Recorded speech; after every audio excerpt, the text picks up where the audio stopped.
مدينة مونبولي اللي جات في لو سود دو لا فرانس.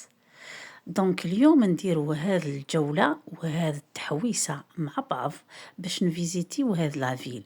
وكيفاه نفيزيتيوها؟ ان شاء الله نفيزيتيوها افيك ان تران بلون اللي جا في السونتر فيل تاع لا بلاص دو لا كوميدي.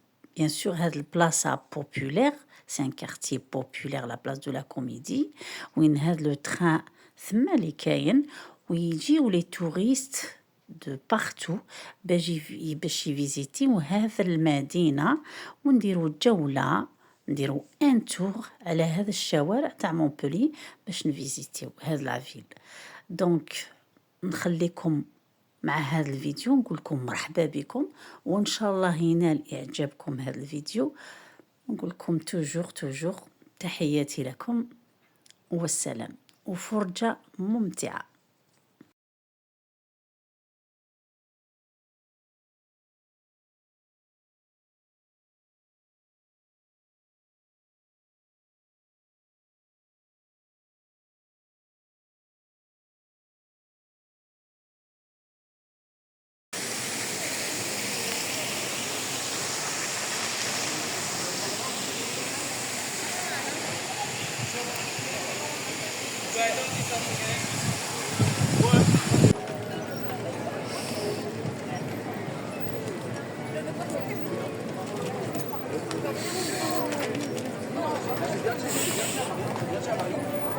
C'est pas ce qu'elle a dit et elle s'inquiète pour toi. C'est bien ce que j'ai dit. Pareil, je t'ai fait sonner pour la gentille. La place de la Commune. C'est la place piétonne la plus grande d'Europe. Elle est entourée de constructions cossues et élégantes de style haussmannien. À sa création, au XVIIIe siècle, la place de la Comédie servait de station centrale du tramway et de rond-point aux véhicules de l'époque.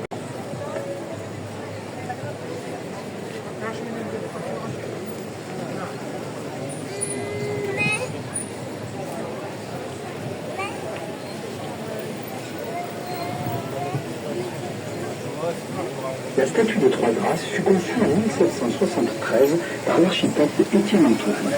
L'original de cette statue se trouve dans le hall d'accueil de l'Opéra.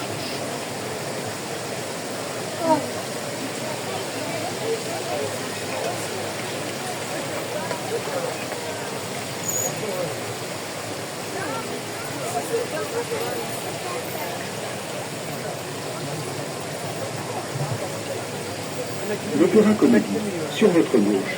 L'Opéra municipal ou Opéra Comédie. Son projet fut confié à Jacques Philibert. La construction actuelle s'inspire de celle de la Comédie française, caractérisée par ses grands escaliers et ses sculptures. C'est l'œuvre de l'architecte José-Marie Cassien-Bernard, né en 1848 et mort en 1926, élève de Charles Garnier. Que Jacques Coeur y édifia la grande loge de marchands, car les entrepôts étaient nombreux et le commerce prospère. Elle est restée de nombreux pieds. Elles abritent le marché aux fleurs et aux légumes.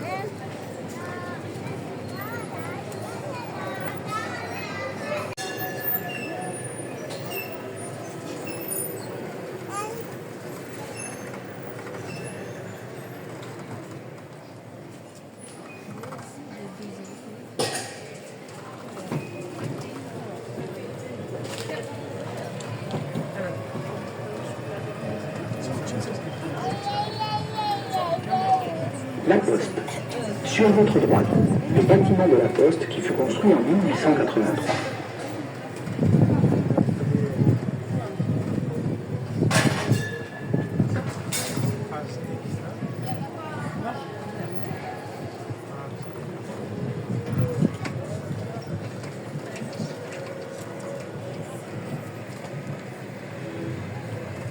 La préfecture.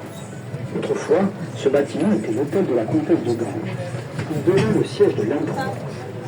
Détruit sous la Révolution, sa façade fut reconstruite au XIXe siècle par l'architecte Béziers.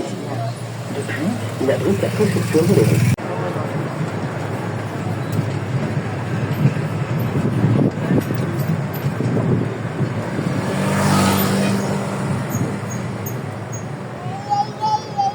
Le palais de justice. Il est l'œuvre de l'architecte Abrissy. Sa construction se termina en 1853 et marqua le début de grands travaux du XIXe siècle. Il a été construit sur l'emplacement de l'un des châteaux des premiers seigneurs de la ville, de Guillaume.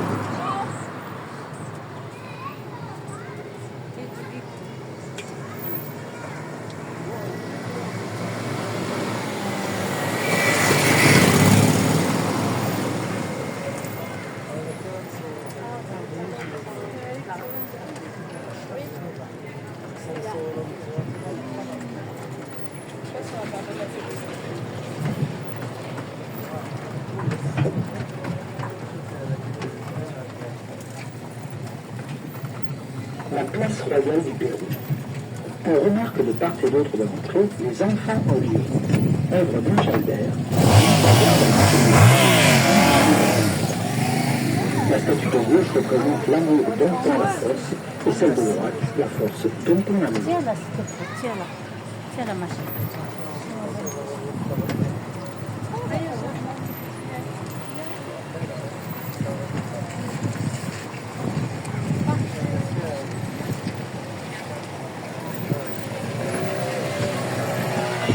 En 1774. Les arbres sont de magnolia à fleurs blanches. Ils portent ce nom à la mémoire du botaniste montpelliérain Magnol. Notez également que l'Office du tourisme propose la visite de l'hôtel Haguenau et de l'hôtel Guidet, qui sont deux demeures emblématiques du XVIIIe siècle.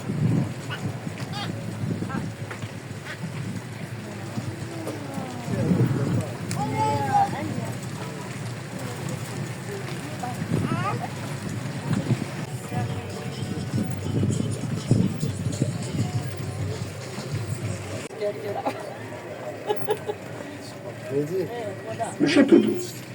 Belvédère élevé par l'architecte Chiral en 1774. L'Arc de Triomphe. Lors des travaux d'aménagement de l'esplanade du Pérou, il fut décidé de remplacer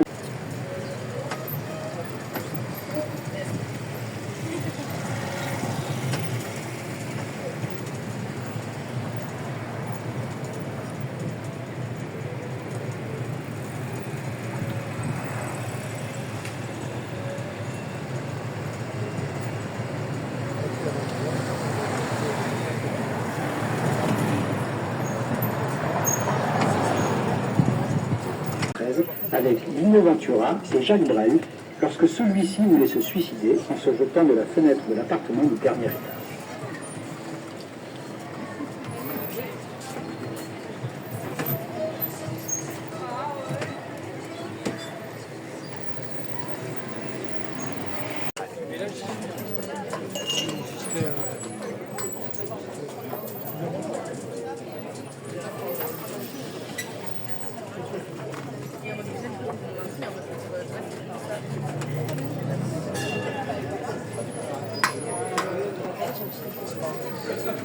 Nombreux vestiges de l'architecture médiévale, notamment deux tours sur les 25 que comptait la commune clôture, la tour des Pins et la tour de la Babotte. À part quelques constructions sous Henri IV, Montpellier est encore une ville médiévale à la fin du XVIe siècle. C'est alors que la monarchie française en fait une importante capitale régionale. Le paysage urbain évoluera avec éclat au cours du XVIIe et XVIIIe siècle.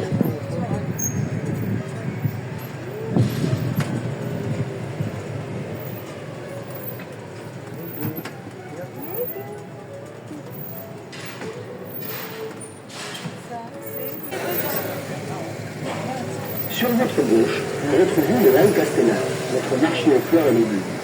Elles se tiennent sur cette place depuis le Moyen-Âge, autrefois appelé marché aux herbes, car les herbes à cette époque étaient beaucoup.